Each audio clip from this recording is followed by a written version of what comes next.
Señora presidenta, señorías, señor Clavijo, señora Dávila, muy buenos días. Mi primera consideración es para nosotros mismos, para este Parlamento, para sus procedimientos.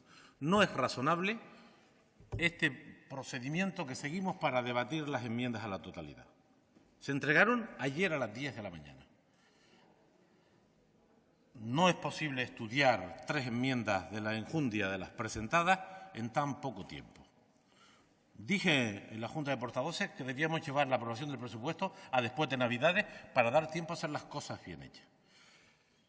Yo me levanto temprano, pero nunca a las 5 de la mañana. Hoy me levanté a las 5 de la mañana por respeto a la enmienda del Partido Socialista y de Podemos. A ver si aprendemos y hacemos las cosas bien. Hoy ni siquiera los diputados tienen en su mesa las 3 enmiendas a la totalidad porque no ha habido tiempo ni de editarlas, forzando bastante las reglas del juego. Me estoy refiriendo a nosotros mismos, a la Cámara, no al Gobierno. Dicho eso, una primera consideración. Yo no sé si la consejera es de letras, pero lo padece. 4 millones diarios. 4 millones diarios, yo le hago una propuesta. Secuestramos al ministro Ábalos 1 año y 1.440 millones. Oiga, señora consejera, los intereses de demora del sector público están en torno al 6%. 1 año de retraso será en todo caso 35 o 40 millones, pero no 4 millones diarios, que 4 millones diarios, como dice usted, pues que se vaya Pedro Sánchez y que no vuelva, y nos forramos aquí. No es así. Segunda consideración. De su discurso hoy me gustó la primera parte porque hace una especie de despedida política. ¿Le gustó? Porque yo creo que toca poner fin a la política que ustedes representan en materia económica, en materia fiscal y en materia presupuestaria. Es cierto que eso no depende ni de usted ni de mí, depende de los ciudadanos y de las ciudadanas el 26 de mayo. Pero me gustó, me pareció positivo y elegante que sea consciente de que este puede ser su último presupuesto. Yo casi lo aseguraría, no porque yo la quiera mal, que sabe que no es verdad, sino sencillamente porque creo que toca. Los datos sobre Canarias, sobre la economía, sobre el bienestar, sobre el presente y el futuro de este pueblo no son para presumir y ustedes lo hacen. Miren, hace 19 años la renta per cápita media de Canarias en relación al resto de España estaba en el 97.7% en relación al PIB. Es decir, que estamos en la media casi de la riqueza del conjunto del Estado. Hoy estamos, a año 17, en el 81.7%. No hemos contabilizado el año 18 y el 19, donde seguro, en las previsiones y la realidad se impondrá, el PIB seguirá bajando. Podemos acabar el año 19 con una renta per cápita media del 80% en relación a la española. Canarias se empobrece y ustedes tienen responsabilidad. Se empobrece, hay desconvergencia, alejamiento, porque uno no se puede comparar con los países empobrecidos, se tiene que comparar con el resto de España, como mínimo. Y la realidad es que somos más pobres. Y mire el siguiente dato, pero siendo más pobres, esta es la sociedad que peor reparte la riqueza. No hay nadie que tenga un 40% de tasa de pobreza y exclusión. Esta comunidad. Es cierto que hemos mejorado las tasas de empleabilidad porque la economía lo ha facilitado aquí y en Alcorcón. Un poco mejor en Alcorcón que aquí. Pero seguimos teniendo 220.000 personas en desempleo, más de la mitad sin ninguna prestación. Seguimos encabezando el ranking de familias con todos sus miembros en paro. No presumamos de lo que no podemos presumir. Somos más pobres y la distribución de la riqueza es la más injusta del Estado español. Pero en relación a la diversificación económica y a la internacionalización, 2 palabrejas que ustedes utilizan mucho, los datos tampoco acompañan. No hemos logrado, primero porque no es fácil, aunque ustedes hagan ese discurso, diversificar la estructura productiva de Canarias. Ahora hay más actividad económica en torno al turismo y la construcción que nunca. De manera que no diversificación. concentración de las actividades productivas en lo que ha sido una tónica en las últimas décadas, que es construcción-turismo. No hay diversificación. Y lo de la internacionalización, que también es un recurso fácil, tampoco, porque no es fácil. Lo que voy es a que quien presume de esto luego tiene que dar cuenta de lo que presume. Y ustedes, desgraciadamente, no pueden dar datos. Y para rematar el cuadro de esta tierra nuestra, los peores servicios públicos de toda España. En sanidad, en educación, en servicios sociales, en la lucha contra la pobreza, en materia de vivienda, los peores. ¿Cómo pueden presumir de esta realidad? No es de recibo. Por eso yo creo, y vamos a contribuir a ello en nuestras posibilidades, de que toca cambiar este ciclo político para que la política económica, la política presupuestaria, la política fiscal se ponga al servicio de la mayoría social, del futuro, de la convergencia, del crecimiento, del empleo, de la equidad, de la distribución de la riqueza. Y los presupuestos son un instrumento, no el único, pero un instrumento importante. Este presupuesto tiene limitaciones, condicionantes. Uno, sin duda, es la Ley 2/2012 de estabilidad presupuestaria y sostenibilidad financiera. Sin duda. Artículo 12, categórico, regla de gasto. Las administraciones no se gastan lo que tienen, se gastan lo que autorice la regla de gasto, en función de la evolución del PIB nominal de la economía española del año siguiente. Y esta regla de gasto impide a esta comunidad, en estos momentos, destinar 107 millones del superávit. No 230, no 410, 107 millones. Si no hubiera regla de gasto, tendríamos 107 millones más. Y nosotros, Nueva Canaria, está en contra del mantenimiento del artículo 12.4. Creemos que hay que sustituir, derogar, cambiar la regla de gasto para que las administraciones cumplidoras destinen el superávit a gasto de sus competencias, las que sean. En nuestro caso, sociales, porque son las que determinan la estructura de gasto y competencial de nuestra comunidad. 107 millones. No puede ser este baile de cifras. Primero, el superávit del año 17 eran 298 millones. Ayer dijo la consejera en esta tribuna, respondiendo en una comparecencia, habló de 73. Pero a ustedes estuvieron presumiendo durante meses y años de 291. Y dicen, no, son las previsiones. Oiga, pero mire el cambio, 298, 73. Superávit del año que viene, previsto, presupuestario, que si no existiera la regla de gasto, estaría incorporado en los ingresos y, por lo tanto, en la capacidad para gastarlo. 107 millones. Y el otro condicionante de este presupuesto es lo que ustedes hacen, rebajar irresponsablemente impuestos. Lo hicieron en el año 17 y los socialistas les acompañaron, impuestos de donaciones y sucesiones. Irresponsablemente eliminaron ese impuesto sin diferenciar renta, sin progresividad, injustamente, generando un problema de prestigio en relación a la corresponsabilidad fiscal con el resto de los territorios del Estado. Lo hicieron en el 18 rebajando 125 millones y lo hacen en el 19 rebajando 140 millones. ¿Sabe qué significa eso? Que los impuestos que rebajamos o rebajaron el año 18 arrastran y tienen efecto también el 19. Si usted quita el IGIC a la telefonía del 7 al 4, al 3, deja de ingresar 40 millones en el año 18, pero también en el año 19. Y hemos perdido 275 millones de ingresos en 2 años. ¿Pero quién se puede permitir eso?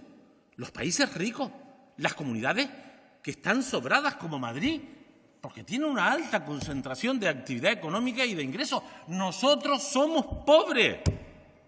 Tenemos el diferencial fiscal más importante de Europa. Y ustedes juegan con los intereses de la gente, con el pan de la gente, con los derechos sociales de nuestra gente, haciendo rebajas oportunistas y además no progresivas y, por tanto, injustas, que perjudican siempre a los mismos. Ustedes detraen 149 millones al gasto público porque también está en la Ley de Estabilidad, artículo 12.4. Más que no uso del superávit, 107 frente a 149. A pesar de eso, los ingresos son muy importantes porque casi todos están vinculados a los presupuestos generales del año 17 y 18. Por eso mi fuerza política, sin estar en el Gobierno, los apoyó, los defendió y los mejoró muchísimo. Porque sabíamos que estábamos apostando por el bienestar de nuestra gente, por el futuro de Canarias. Y sin tener ningún interés operativo, porque lo sabíamos que lo iban a gobernar otros y que lo harían mal, nosotros estuvimos al lado del interés general y defendimos las mejoras presupuestarias para Canarias en el presupuesto del 17 y el 18, que suponen, en materia de financiación autonómica, de 0 euros año 16, 600 millones año 19. De 0 a 600. Y los convenios. Y las otras políticas pendientes, que no son necesariamente de convenios, sino son acuerdos o transferencias.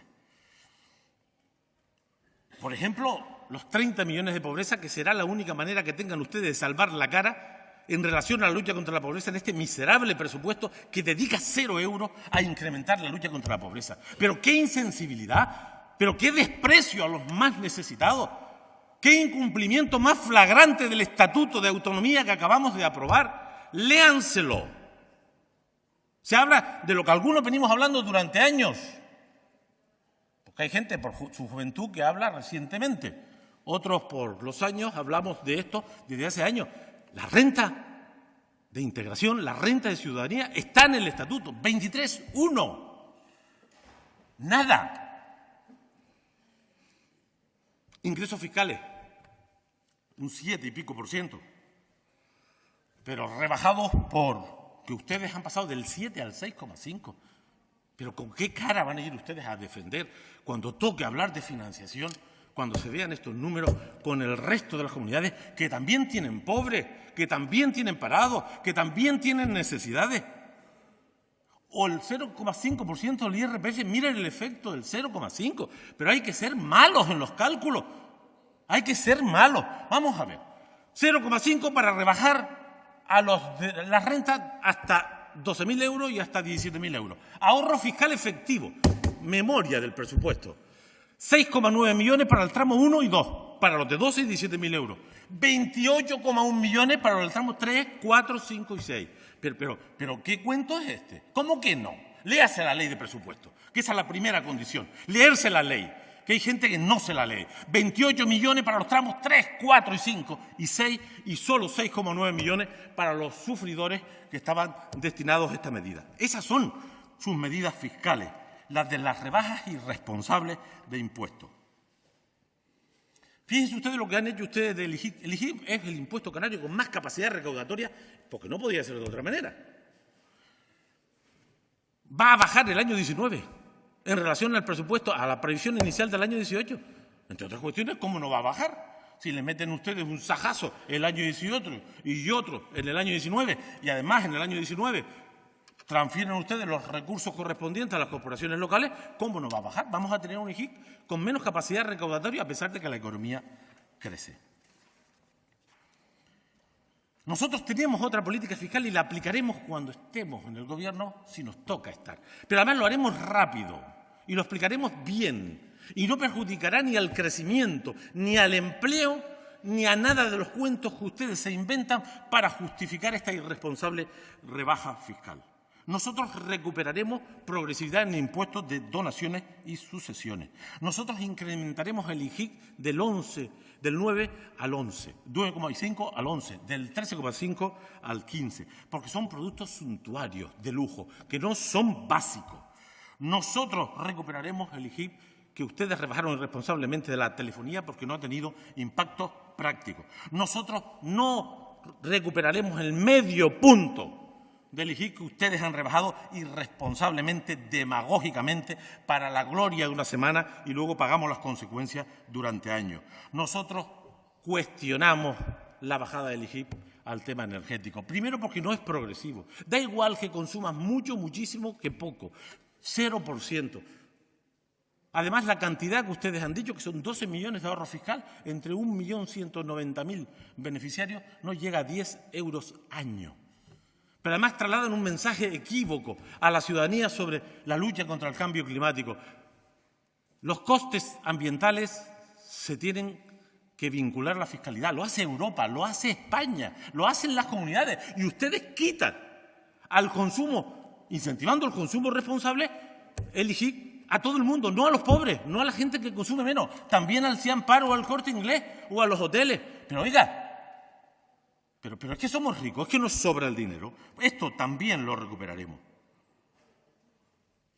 Nosotros, frente a esa política fiscal, nosotros en este presupuesto, si hubiera dependido de nosotros, si hubiéramos tenido aquí mayorías de progreso para hacerlo posible, tendríamos 215 millones de euros más por la vía fiscal, recuperando las bajadas irresponsables del pasado año y las más irresponsables de este año. Y hay algunas cosas que estamos de acuerdo. Nosotros siempre hemos estado de acuerdo en bajar los impuestos a las rentas bajas y a los consumos básicos. Siempre. Pero también, y en paralelo, y sobre todo cuando hay necesidades, subir los impuestos a las rentas altas, a los consumos de lujo y a la riqueza. Y el que no aplique esta política está haciendo una política fiscal injusta, para los ricos, para los de siempre, y no para la mayoría social. Los gastos. Los gastos. En plata. Pues estamos en una enmienda a la totalidad, y ya hablaremos de las enmiendas parciales, porque toca hacerlo. Hay 490 millones para gastar, más que el año anterior. Bastantes menos que el año 18, por cierto. De esos 490 millones, 190 van a capítulo 1, no 250, como decía el consejero de la Presidencia. Lo he vuelto a comprobar, lo hemos comprobado 3 personas por vías distintas. 190 millones a capítulo 1. Para los salarios, para la carrera profesional, para los sexenios y algunos de esos créditos para aumentar plantillas adicionales. 112 millones van a las corporaciones locales de más. 18%, casi. 63 millones van a inversiones. En total, de los 490 millones, 365, voy a utilizar un término popular, nos lo fundimos en capítulo 1, en transferencia a las corporaciones locales y los 63 millones de inversiones. Es decir, que quedan para todos los demás 135 millones. 135 millones. No hay más. Y ahí, IMATEMASI, turismo, cultura, deporte, sanidad, quitando capítulo 1, educación, servicios sociales, dependencia, vivienda. Esto es, en plata, lo que se puede destinar a mejorar la vida de la gente. Y con esto no se impacta en la vida de la gente, con esto no se impacta en la economía, con esto no se impacta en los servicios públicos.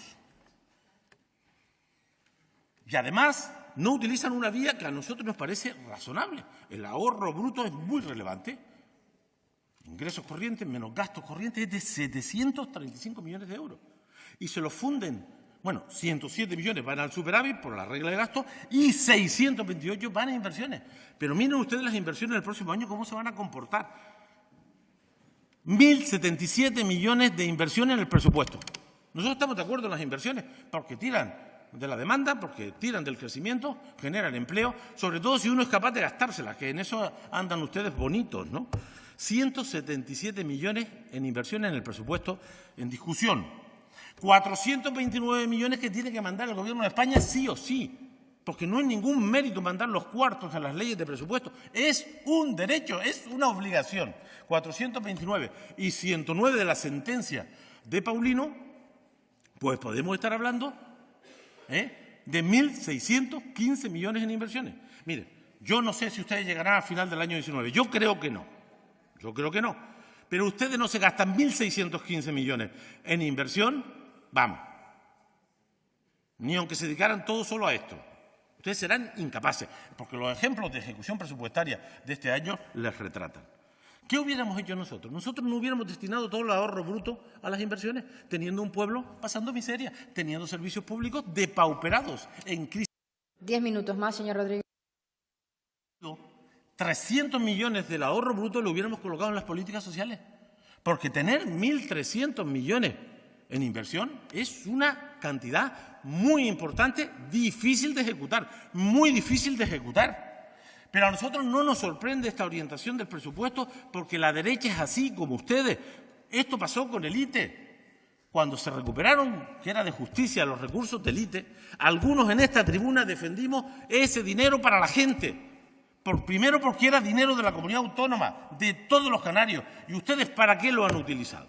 Para repartirlo, para hacer clientelismo y últimamente para ajustar cuentas con el Cabildo de La Palma.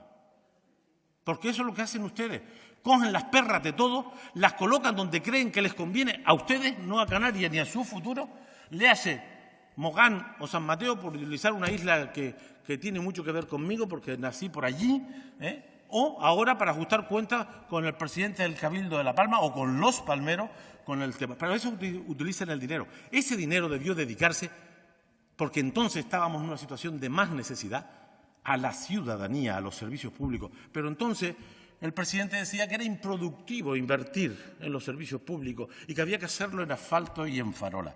Y así les va. Ya haremos la evaluación del famoso FEDECAN. Por cierto, impacto en el crecimiento, hablaban del 0,7% del PIB. Yo cuando me enseñaron el panfletillo aquí de 4 páginas, que no sé cuánto les cobraron quien les hace esas cosas, pues igual se los podíamos hacer nosotros gratis, gratis.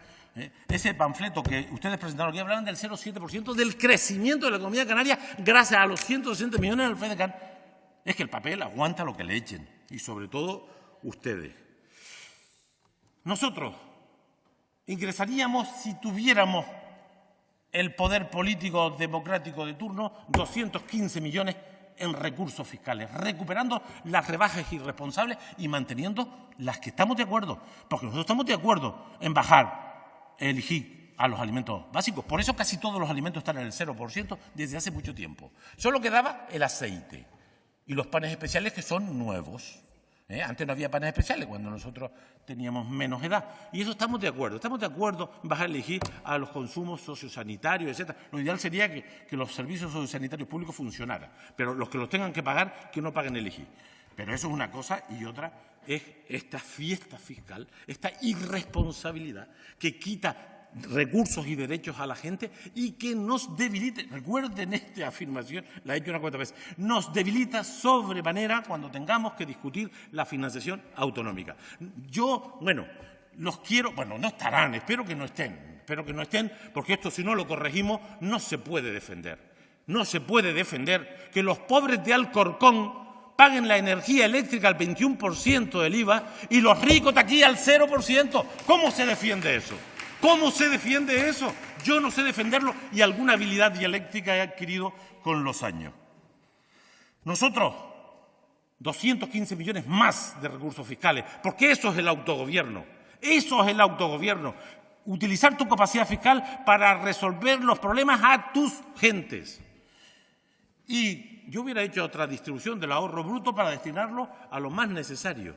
Porque con 1.300 millones en inversiones vamos sobrados, no. Sobradísimo, y si no el tiempo lo dirá. Y dedicaría más tiempo a la sanidad. El 2,6% de incremento de la sanidad es ridículo. Y el cuento de los 3.000 millones es propaganda barata. ¿Cómo que 3.000 millones? Primero, no es verdad. No es verdad. El presupuesto ejecutado en el 17 con la intervención general, 3.018 millones. El ejecutado, porque el gasto real es más. El presupuesto ajustado a 30 de septiembre del año en curso es 310 millones. Además, no es verdad, pero con el 2,6%, con el capítulo 2 que han puesto ustedes en sanidad, es que no se pueden hacer más actividad, a no ser que incumpliendo el presupuesto, que es lo que ocurrirá. El 1% de crecimiento del capítulo 2 para los marcapasos, para las prótesis. Vamos, los precios solo se comen ese 1%. Es irreal. Bajar la inversión a un sistema sanitario descapitalizado, casi 20 años sin inversiones. Y baja un 7% el capítulo 6. Nosotros aumentaríamos los recursos a educación porque la educación necesita más esfuerzo fiscal, porque lo comprometimos aquí en una ley de educación que ustedes están incumpliendo de manera flagrante, porque la escolarización de 0 a 3 años es un derecho que está quebrado en nuestra comunidad, porque los servicios sociales, que ahí les reconozco un esfuerzo, han aumentado los servicios sociales un 19,6% y eso está bien, lo aplaudimos, no se nos caen los anillos, nunca. Se nos caen los anillos por reconocer los avances. Cierto es que o son para dependencia o son por la ley de servicios sociales. Lo que no puede ser para una cosa, para la otra y para la siguiente. Decídanse dónde se colocan. En el presupuesto están en el programa de dependencia y nos parece bien. Pero los temas de inclusión, que son nuestro gran problema, cero. PSI, cero. Yo sé que van a utilizar los 30 millones de la enmienda que presentó Nueva Canaria, que tendrá que transferir el Gobierno de España para salvar las cuentas allá por enero y febrero, porque no han puesto nada para la pobreza. De esos 30 millones hay 12 que van a las corporaciones locales y 18 que se queda al Gobierno. Supongo que utilizarán eso y además se lo tratarán de apuntar como casi todo. La vivienda. Derecho quebrado, derecho constitucional, estatutario. No se hace nada en este tema. Sobrevivir. Rehabilitar 4 viviendas. Este es un derecho que se puede. Hay que hacer una apuesta agresiva en favor de la vivienda de promoción pública en todas sus modalidades. Agresiva. Porque además algunos tenemos experiencia de haber hecho esto en otras épocas con resultados medibles, contrastados. Y ustedes abandonan de nuevo a miles y miles de familias que necesitan el cobijo para hacer una vida digna, porque aquí no apuestan por este tema. Y, por supuesto, se necesita una buena gestión, que eso es pedir peras al olmo con ustedes, porque los datos son escalofriantes. Señora consejera, ya sabe que en el terreno de lo personal la relación es estrecha y positiva. En el terreno político, evidentemente, nuestra crítica es también determinante y contundente. Mire, hemos salido de la crisis. Nosotros peor que nadie, ¿eh?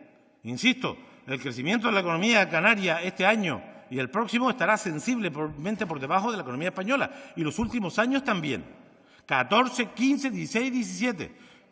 En los datos provisionales siempre sacamos pecho. Los datos definitivos los tengo aquí en todas las ocasiones por debajo de la media. Por eso estamos en el 81,7% de la renta per cápita media. Por eso, y porque además tenemos más población que endurece esa situación. Las dos cosas las tengo perfectamente medidas, como usted bien conoce. Pero estamos creciendo. No se han hecho las tareas, por ejemplo, en turismo. En turismo, nada sobre el alquiler vacacional, nada sobre el control del crecimiento, nada sobre la capacidad de carga, nada sobre la recualificación del destino. Fíjense usted, en este presupuesto hay una cuestión que es escandalosa. Se devuelven 6,9 millones al Gobierno de España en el capítulo 7, escuchen bien, 6,9 millones se devuelve, se transfiere a la Administración del Estado porque desde el año 12 no han sido capaces de gastárselo. Y era para infraestructura turística. Está en el presupuesto. No hay nada de lo que yo opine que no esté escrito, que no esté documentado, que no esté escrito por ustedes. Y en el mismo tema sí, hay que poner más recursos, pero sobre todo hay que gastárselos. Ponen 5 millones más, pero dejaron de gastarse 17 el año pasado y este año vamos por la misma. Pero a pesar de todo eso, señora consejera, tenemos ahora una razonable recuperación económica a pesar de ustedes. Tenemos un nuevo REF que da unas importantes oportunidades y garantiza derechos y hemos colaborado de forma determinante, decisiva. Tenemos un nuevo estatuto de autonomía que nos otorga más competencia y más capacidad para decidir. Tenemos 2 presupuestos, el del 17 y el 18, que ponen un listón del que no podemos retroceder ni un ápice. Tenemos una reforma electoral que mejorará la representación del pueblo de Canarias en esta Cámara y solo nos falta, señora consejera, un buen gobierno. Y estamos en ello, en lo de buscar un buen gobierno. Muchísimas gracias. Bueno, lo primero que tendría que hacer es leerse las 10 enmiendas a la totalidad. A los 8 presupuestos, porque presentábamos alternativas a la Ley de Medidas Fiscales y Administrativas y a uno de las leyes de créditos extraordinarios. Pero en todos los casos, frente a la posición gubernamental, había una posición distinta, más comprometida. absolutamente rigurosa y perfectamente posible y totalmente compatible con el marco jurídico y político de España y de Europa. Haga el favor de leérsela. Claro que sí, nosotros creemos que tocaba mejorar los ingresos de esta comunidad para soportar los servicios públicos básicos. Pero hicimos propuestas concretas. Por ejemplo, hicimos que además de la subida del IGI del 5 al 7, se subiera del 9 al 11 y del 13,5 al 15. Nosotros hablamos del impuesto de patrimonio, del impuesto de sucesiones y hablamos de progresividad. Entonces está todo escrito, está todo grabado. Claro que tenemos alternativas, lo que ustedes representan antes y ahora. En las dos ocasiones. Somos distintos, tenemos otro proyecto, creemos en el autogobierno, creemos que es posible gobernar esto de otra manera. Nosotros no nos resignamos a estar en la cola de la sanidad, de la educación, de los servicios sociales, en la cabeza en pobreza, en paro, en malos salarios. No nos resignamos. Y claro que hay asuntos que nos acompañan en nuestra historia, desde la formación al maltrato de los poderes centrales del Estado. Eso lo conozco, me lo sé y lo he peleado con firmeza y con claridad. Y cuando hemos tenido oportunidad de llegar a acuerdo, lo hemos hecho. Haciendo de tripas corazón, poniendo los intereses de esta gente, de la nuestra, por delante de las considerables tácticas e incluso sacrificando algún elemento ideológico. Porque había que defender esta tierra, porque había que conseguir los 1.500 millones que hemos conseguido, porque tenemos derecho al convenio de carretera, al de obras hidráulicas o al de infraestructuras turísticas, porque tocaba abaratar el transporte de personas y mercancías de cosecha de Nueva Canaria y que ustedes casi boicotean.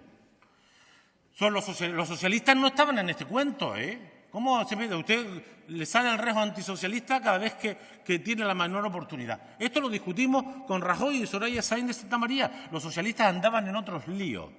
Los socialistas no participaron de este proceso. Creo que fue un error no estar más cerca de la defensa de los intereses de Canarias en ese momento. Pero cada palo aguanta su vela, cada uno tiene su historia, sus coherencias y sus incoherencias. Pero nosotros defendimos a esta tierra en relación a esas dos leyes de presupuesto porque era de justicia. Y si no llega a ser que los tenemos trincados con el diputado 176, aunque tengo una excelente relación con Rajoy, no hubiésemos llegado a acuerdo. La razón del acuerdo fue que los cogimos en unas matemáticas parlamentarias y lo pusimos al servicio de Canarias. Pues Rajoy, los 6 años anteriores, que tenía mayoría absoluta, ni miró para acá. Sobre la financiación autonómica. Claro que ha sido un lastre, pero ¿sabe quién votó esa financiación autonómica? Ustedes. Ustedes. Año 9. Partido Socialista, Partido Popular y Coalición Canaria hicieron posible aquel desastre. 5.000 millones menos. 5.000 millones menos que por fin hemos restituido. Y lo hemos restituido en la ley de presupuestos, en la ley del REF y en el Estatuto de Autonomía. Y tuvo mucho que ver la fuerza que presido hasta en la redacción. La pobreza, señora consejera. Yo creo que lo del comisionado de la pobreza es un auténtico escándalo, en la etapa socialista y en la de ustedes. No se puede proponer a una persona y un equipo al frente de una tarea que tiene que ser transversal, pero también tiene que actuar sectorialmente, y después de casi 4 años no ha hecho nada. 2 estudios, por cierto, que aportan poco sobre lo que ya tenemos en un montón de análisis y mediciones. Eso, ¿sabe lo que ha hecho ese señor? Calentar el sillón. La pobreza. Verá usted lo que es un plan contra la pobreza cuando cambiemos este gobierno. Lo verá, pero no lo verá 7 años después. Lo verá rápido. Porque la renta básica, la renta de ciudadanía, la que obliga el Estatuto de Autonomía, que ustedes parecen no comprender, se puede implantar de manera rápida, porque hay recursos fiscales, porque las necesidades son ineludibles, porque hay que actuar con planes de choque, porque no vale estar diciendo que la educación, si ustedes no tienen vivienda, si ustedes tienen a los chicos de 0 a 3 años en sus casas, si ustedes no facilitan la conciliación, si ustedes no mejoran la atención sanitaria, agravan la situación de exclusión y pobreza. Se necesitan políticas alternativas y ustedes no las han hecho posible ahora que tienen recursos. Es que ahora tienen recursos. 16, 17, 18 y 19 era para hacer virguería. Minuto y concluya. virguerías, y lo que han hecho es continuismo, mediocridad, clientelismo, cantonalizar esta tierra, dividirla. ¿Y sabe qué les digo? Afortunadamente, todo tiene un principio y también un fin. Y yo espero que este ciclo político que ustedes representan, que nos empobrece, que nos divide, que nos debilita, acabe pronto. Y la ciudadanía tiene la última palabra. Eso estoy absolutamente de acuerdo, pero no me extrañaría nada que, visto lo visto, dado los resultados que ustedes están haciendo de la política canaria, se les acabó el tiempo y las oportunidades. Y yo le aseguro que si la salud me acompaña, soy igual de contundente y eficaz en la oposición que en el Gobierno. Y si quieren, les recuerdo mi etapa de Gobierno y le pongo datos sobre la mesa, que ya le gustaría a usted poder compararse. Muchas gracias. Muchas gracias, señor Rodríguez.